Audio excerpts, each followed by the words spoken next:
Hi, this is Shannon, and this video is to help people who have dreams, and I just wanted to share because I had a dream when I was 12 years old to become a marine biologist, and now I have done that for the last 27 years of my life, and it's been very rewarding, and so I feel compelled now to help others, younger people, to achieve their dreams.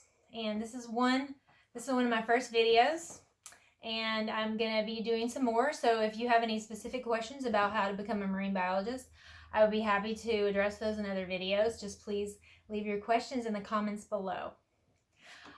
This video, I wanted to share the beginning of my journey becoming a marine biologist.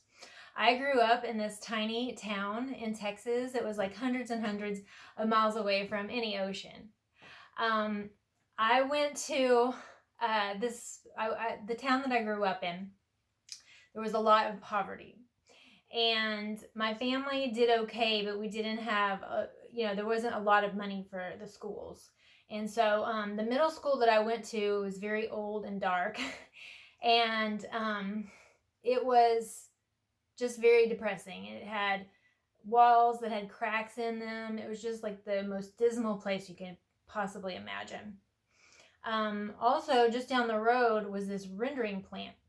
And what they did is they took like all the remains of animals like pigs and cows, like all the parts that you couldn't use for anything else, and they made those into dog food. So once a week they would cook up all that stuff, and this terrible odor of like burning flesh would just come in through the school and be all around the school.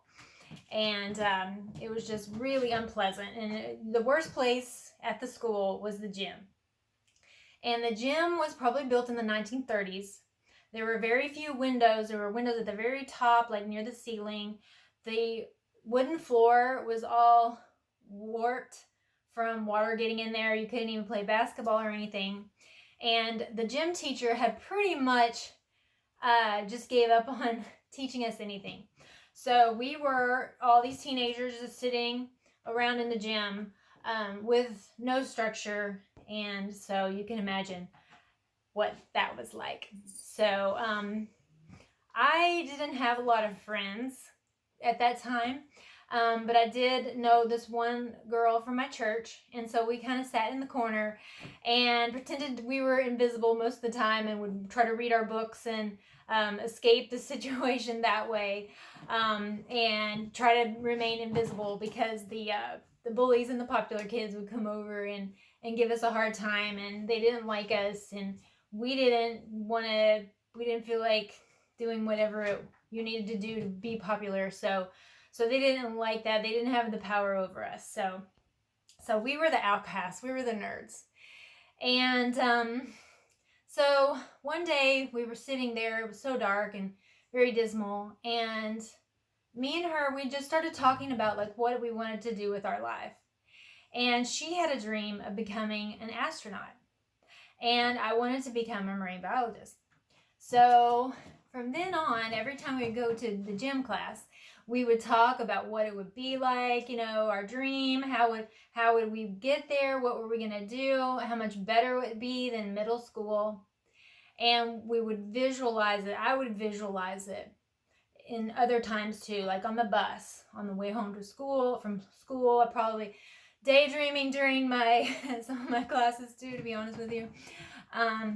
But every time we visualized those things, those were getting stronger. The vision was getting stronger. And I believe it was also fueled by the negative situation around me, the darkness, the dismal life of this middle schooler. And so by the time I left middle school, I had a very good vision for how I was going to make this happen for my life. And one good thing too was in my little town, in my family, nobody knew anything about marine biology. So they couldn't tell me I couldn't do it because they had no idea anything about it. So I think that also helped me that I didn't have anybody there telling me I couldn't do it. But this dream, I just see now that, the power of this dream. And I believe that the dream has even more power when you're in a dark place in your life. Perhaps you are right now. I don't know. I hope not. But if you are, a dream can really help you. You can always dream. You can be in the deepest, darkest prison and you can still have a dream. If you imagine yourself doing the goal or dream, what you're doing is you're actually training your subconscious to move toward that reality, because your subconscious actually doesn't get there's a difference between what you're imagining and actual reality. So the more you imagine this situation, the more your subconscious believes that's your reality, or that's going to be your reality. So now you've got your subconscious working for you. And I have some links about that. If you want to learn more about that, I'll put that in the description below. But I believe this is one of your most important steps in achieving your dreams, is to get your subconscious on board. Because it can actually, unfortunately, things can go the other way too. All right, if you imagine your worst case scenario and you keep imagining that, your subconscious is going to believe that that is your reality, and it will always move you toward that, and it will sabotage. You will be self-sabotaging. You won't even know why, but it's your subconscious trying to tell you that no, that I'm limiting you to this reality because this is what you have imagined for yourself. So please don't do that. And I have been there too, before I learned all this, and now I see how both sides work, the dream and also the self-sabotage. So what I would like you to do is, wherever you find yourself, I would love it if you would just create a dream for yourself and to think about it often, to imagine in detail. What does it feel like? Where are you? Where are you working in the world? What are the details of your day? The more details you can use in your imagination, the stronger it is.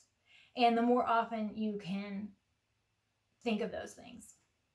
Now, of course, you do have to take action to make this your reality. But those things, the action parts will be addressed in other videos that I'm going to develop for you. So that's all I have for now. But what I would love to know is in the comments if you would like to share what is your dream. And then once again, if you have any questions about becoming a marine biologist, please put those in there as well. And thank you for watching. Bye-bye.